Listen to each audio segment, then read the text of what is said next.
পাখি, আমরা যে এয়ারপোর্টে নেমেছি ওর নাম কি বলো তো? বীর সাভারকার এয়ারপোর্ট।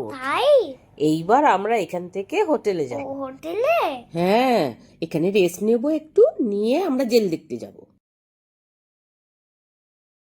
এই দেখো আমরা চলে এসেছি সেলুলার জেলে। এই জেলটাকে বলে সেলুলার জেল। যেখানে দুষ্টু মানুষকে আটকে রাখে।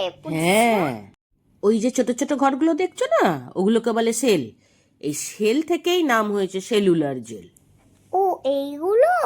হ্যাঁ, এইগুলোকে বলে সেল। এই সেলের মধ্যে না ইংরেজরা আমাদের দেশের লোকেদের ধরে নিয়ে গিয়ে আটকে রেখে দিত। খুব কষ্ট দিত জানো, খুব অত্যাচার করতো। কি করে কষ্ট দিত? খুব খাটাতো, কাজ করতে না পারলে খুব মারতো। এমন মারতো না, মরে যেত। তখন আমাদের দেশের লোকেরা তো ভীষণ রেগে গেছিল ইংরেজদের ওপর। তাদের তাড়ানোর জন্য সবাই লড়াই করেছিল। তুমি নেতাজি সুভাষচন্দ্রের নাম শুনেছো তো?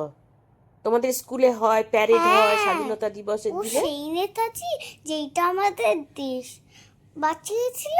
ও, সেইটা তো ইন্ডিপেন্ডেন্স ডে। সেই নেতাজি সুভাষচন্দ্র, আরো অনেকে, সবাই মিলে লড়াই করে ইংরেজদের আমাদের দেশ থেকে তাড়িয়ে দিয়েছে, বুঝেছো?